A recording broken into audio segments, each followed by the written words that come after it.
Passe maintenant à notre dernière présentation, Daniel Forger. Ça va être une présentation sur les portraits ODD qui sont développés ici à l'Université Laval. Daniel, lui, est conseiller en développement des affaires et de la formation au vice-rectorat des affaires internationales et au développement durable. Il est ingénieur de formation. Il a travaillé dans le passé en caractérisation et décontamination des sites. Il détient aussi une maîtrise en éco-conseil et analyse systémique de la durabilité de l'UQAC. Oui. Puis, il a été successivement éco-conseiller au Cégep de Victoriaville, professeur au Cégep de Lévis et depuis 15 ans, conseiller en développement durable ici à l'Université Laval. Donc, Daniel, je te cède la parole. Donc, bonjour à tous en ligne ou devant moi. Ça me fait plaisir de vous voir et de venir vous présenter les portraits ODD, une façon d'exprimer l'impact RSE de nos activités d'enseignement ou de recherche. Désolé à ceux pour qui c'est la deuxième, troisième ou quinzième fois qu'ils voient ma présentation. J'ai essayé de la raffiner puis de l'améliorer un peu pour que vous compreniez cette fois-là. Donc, sans plus tarder, mon plan de présentation, trois picots bien simples. L'origine de tout ça, l'origine et l'autoportrait qu'on a fait sur nous-mêmes avant de commencer à faire des portraits des autres. Et après ça, je vais vous présenter des résultats des portraits en enseignement et en recherche et qu'est-ce qu'on peut dégager de tout ça. Donc, en gros, là, mon timeline, c'est celui-là. Je ne vais pas prendre tous les petits picots un après l'autre. Juste déjà savoir que depuis le pointeur laser ne marche pas. En tout cas, depuis 2009, on a dans notre règlement des études l'initiation au développement durable qui est prévue pour tous les étudiants du baccalauréat. Donc, on a commencé à faire la reconnaissance de l'offre de formation. On les appuie depuis plus récemment avec le projet de carte ODD que je vais vous présenter à l'instant. D'un autre côté, ben, c'est en 2015 que les ODD ont été adoptés. Vous voyez que même avant ça, on s'intéressait au développement durable avant que les ODD arrivent. On a articulé un peu plus nos outils autour des objectifs de développement durable aujourd'hui. En mauve, vous voyez les accroches qu'on a avec le système recherche à l'Université Laval pour être capable de travailler avec le secteur de la recherche puis s'intégrer dans les processus d'évaluation périodique des centres de recherche reconnus, chose que l'on fait depuis 1 an maintenant. Donc, et le petit dernier picot, c'est en 2024, là, celui qui est jaune au milieu des trucs de trois mauves. C'est l'enquête de besoin. Qu'est-ce que l'enquête de besoin? Après 2-3 ans de notre projet de carte ODD, de portrait ODD de l'enseignement et de la recherche, je me suis questionné, coudonc, est-ce que c'est juste moi et les quelques-uns autour de nous qui sommes excités par ce projet ou est-ce qu'il y a une résonance? Est-ce que ça rejoint d'autres personnes? Donc, j'ai rencontré 45 personnes sur le campus et 42 fois sur 45. L'accueil a été très, très positif. Donc, qu'est-ce que c'est qu'un portrait ODD? Ceci est l'autoportrait. Hey, je viens de voir que je le vois là-bas. M'en voilà moins fou. C'est un petit peu flou de loin, là. Le soleil, fermer les rideaux, peu importe. Donc, ceci est un portrait ODD. De quoi, de qui? C'est le premier autoportrait qu'on a fait de nous. Donc, de la politique de développement durable qui était alors en révision en 2021. Et en fait, on m'a posé la question, Daniel, y a-t-il un risque, y a-t-il un enjeu qu'on passe de DD à ODD? T'sais, sachant que ça fait une quinzaine d'années qu'on dit qu'on est leader en développement durable, jusqu'à quel point de parler des 17 ODD, on a encore cette résonance. Donc, vous voyez, c'est en gros le nombre d'occurrences de mots-clés qu'on a retrouvés dans notre politique de développement durable qui est associé à chacun des 17 ODD. Ce qu'on voit là-dedans, on voit des forces, hein, des choses qui nous définissent. Est-ce que c'est vrai quand tu te regardes dans le miroir, est-ce que ces forces-là nous ressemblent? Oui, on a une force en accessibilité de l'éducation de qualité, communauté durable, l'objectif de développement durable 11 sur les villes et communautés durables ou encore sur l'économie circulaire, le 12, la production et l'approvisionnement responsable. C'est tous des éléments qu'on reconnaît bien et qui nous satisfaisaient, comme, OK, on est beau, on est correct devant le miroir. Mais ce qui est le fun, c'est de savoir est-ce que tes défauts, tu es capable de les voir dans le miroir. C'est là qui est intéressant de regarder notre analyse. Et est-ce que nos faiblesses nous parlaient et nous ressemblaient? Donc, on a 3 faiblesses là-dedans. Le 1, le 7, le 10. Le 1, c'est la lutte à la pauvreté. Le 7, c'est l'énergie renouvelable. Et le 10, c'est la lutte aux inégalités sociales. On peut voir le 1, le 7 et le 10. Première des choses qu'on s'est posées, c'est la politique de développement durable, ce n'est pas l'entièreté des orientations stratégiques de notre institution. On en a d'autres. J'ai analysé en même temps des orientations stratégiques en santé durable, en engagement social et en entrepreneur responsable. Ce qu'on peut voir quand on les rajoute et qu'on les met un en avant de l'autre, c'est qu'on voit que les 17 combats, ce n'est pas juste pour la politique de développement durable. Les 17 combats, on arrive à les réussir quand on se rejoint avec d'autres politiques et d'autres orientations. Ce n'est pas le travail d'un seul programme, d'un seul projet de recherche. De mener 17 combats sur 17, c'est bien normal. Donc, c'est une démonstration de complémentarité qu'on a vue sur le 1 et le 10. Le 7 est resté une faiblesse systémique. Le 7 étant l'accessibilité d'une énergie renouvelable, bien, c'est un contexte que ça démontre. Au Québec, on est plugué sur nos rivières. 99 de notre énergie est hydroélectrique. On n'a pas tant besoin de mettre un plan d'action pour avoir plus d'énergie renouvelable dans nos politiques. Donc, cette faiblesse-là n'est pas nécessairement un élément à travailler dessus.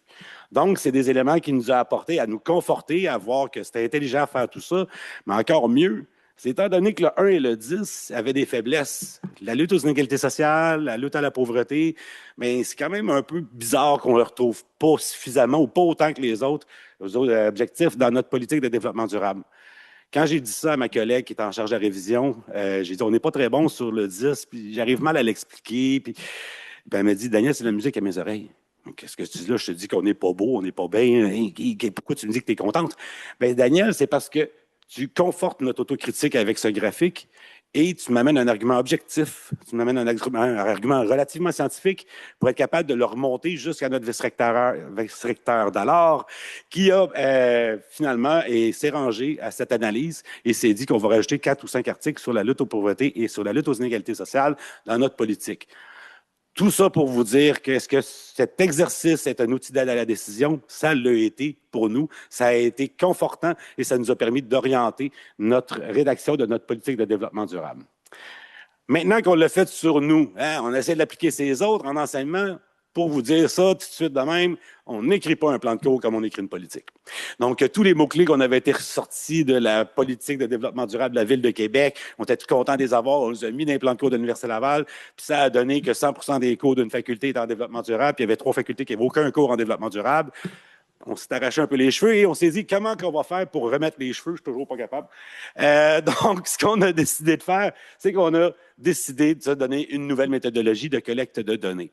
À cette époque-là, il n'y avait pas d'agriculteurs, l'IA n'était pas encore assez développée. Ce qu'on a décidé de faire, c'est d'embaucher des gens. On a été une équipe de 7 analystes qui ont été formés, qui ont standardisé notre jugement, qui ont s'est challengé à quelques reprises, à savoir, on a analysé 100 cours, les 7 ensemble, on a challengé nos idées et on a fait en sorte d'analyser 5000 plans de cours à l'été 2022. Donc, 5000 plans de cours ont été analysés sur les liens avec les 17 ODD. On lit un plan de cours et après, on se questionne, est-ce que j'ai vu la lutte à la pauvreté? Non, je ne l'ai pas vu du tout, je ne l'ai même pas lu entre les lignes, il n'était pas là. Si c'est implicite, je l'ai lu entre les lignes, c'est un lien mineur. Si c'est vraiment rédigé, j'ai un cours de relations nord-sud qui attaque les causes de la pauvreté, bien, c'est un lien majeur. Donc, on s'est organisé pour que ce soit relativement clair et relativement simple pour collecter les données également. Donc, ça nous a amené à avoir une revue relativement exhaustive. 5000 plans de cours ont été lus à ce moment-là. Malheureusement, on exclut tous les cours de stage puis de projet dans lesquels, là, vous l'avez démontré tout à l'heure, les étudiants, beaucoup d'éléments de développement durable se retrouvent clairement, beaucoup d'éléments de justice sociale, transition, ça a tout été nommé. Mais un plan de cours d'un cours de stage puis de projet, c'est un plan de cours qui est vide. Fait que je ne peux pas l'analyser. Oui, je l'ai vu, malheureusement. Je suis encore dans mon étude de cas en train de présenter ça. J'ai 2 autres choses bien plus importantes après. Donc, oui, on est robuste et je passe à la prochaine diapo. Ça ici, c'est de quoi ça a l'air un portrait ODD d'un programme. Un des premiers programmes qui nous a autorisé de partager son analyse, c'est le micro-programme sur les saines habitudes de vie. Ce qu'on voit là-dedans, c'est des forces. Okay? En plein, c'est les majeurs, puis en pâle, c'est les liens mineurs. Quand on regarde le programme au complet, on comprend que c'est un programme qui travaille sur le bien-être et les saines habitudes de vie. On comprend également que c'est un travail qui a un objectif secondaire, de travailler sur les alimentations, la faim zéro, la nutrition. On a tous des cours sur comment manger bien également dans ce programme-là. On voit que ça touche à la lutte à la pauvreté. On voit qu'il y a un bruit de fond là-dedans. Il y a le co-développement durable qu'on a mis, fondement du développement durable, qui est un touche à tout. Fait qu'on voit qu'est-ce qui est. Quand j'ai présenté ça à Vicky, elle m'a tout de suite dit, Daniel, c'est quoi l'ODD 5? J'ai rien là-dedans. J'ai dit, c'est l'égalité des sexes. Puis elle m'a dit, Daniel, ça me donne le goût de créer un cours sur l'équité dans les applications des saines habitudes de vie puis du sport. Fait que ça a donné un peu une orientation pour son cours à elle. Ça ici, pour le plaisir, ça, c'est un document qu'on veut donner à tous les programmes en enseignement. On a la capacité de le faire. On a commencé à le distribuer à quelques programmes et on aimerait ça pouvoir intégrer le processus d'évaluation périodique des programmes avec ça. Première page, c'est notre page politique qui dit un peu les règlements, d'où on vient, pourquoi je vous parle. La deuxième page, vous le voyez bien, c'est un portrait ODD du programme. Juste pour le fun, vous connaissez les ODD un peu, là, maintenant que ça fait une journée que vous êtes ici, là, vous êtes capable de reconnaître le programme au milieu?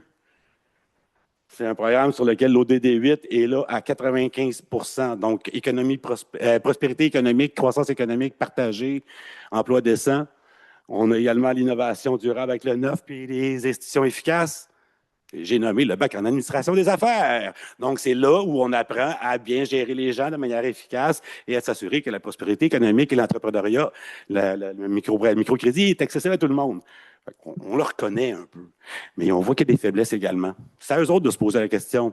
Est-ce que ça me représente? Est-ce que je veux changer quelque chose? Est-ce que ça m'aide à pouvoir remplir mes redditions de compte? C'est un peu tous ces éléments-là qu'on pense être capable d'offrir au programme comme ça. La troisième page, bon, on leur remet aussi une source de différents outils et ressources pour être capable d'aller plus loin, ainsi que les cours qu'on considère dans leur programme qui ont un certain nombre d'objectifs de développement durable d'atteindre. Pour la recherche maintenant, au niveau de la collecte de données, je viens de voir 2 minutes qui vient d'apparaître, différentes sources de collecte de données, c'est des agrégateurs internationaux qui ont attribué un indice de correspondance aux objectifs de développement durable de chacun des sommaires de vos publications. Il y a des milliers et des millions de publications à chaque année qui sont effectuées et pour chacune de ces publications-là, avec numéro ORCID, DOI et tout ça, on est capable d'associer les 17 objectifs de développement durable. Nous, pour un centre de recherche, ce qu'on fait, on va chercher tous les membres de ce centre de recherche-là, on va chercher toutes les publications qu'ils ont faites depuis les derniers 5 ans et on regarde le portrait ODD de leur objet de recherche. C'est ça qu'on leur donne à leur centre de recherche pour qu'ils soient capables de dire quel est l'impact RSE de mes activités de recherche. 3 choses, encore une fois. La première page, document politique, hein, vous me reconnaissez. La deuxième page, c'est le portrait ODD que je viens de vous dire. Donc, on voit ici, ça, c'est le groupe de recherche en écologie buccale. Il faut savoir qu'il y a un biais, parce qu'on parle de dentisterie, là. Écologie buccale nous a amené à avoir beaucoup de picots sur l'ODD 14 et 15, sur la biodiversité. Effectivement, on écrit l'environnement, la pathologie, les développements des maladies et tout ça, conditions environnementales, développement des bactéries.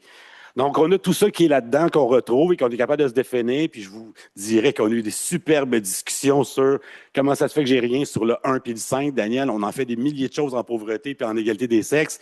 Et moi, j'ai répondu à la directrice du centre, est-ce que vous recherchez, est-ce que vous faites de la recherche là-dessus? Et elle me dit, non, c'est pour ça que tu n'apparais pas. Fais de la recherche là-dessus et c'est des buts ouverts.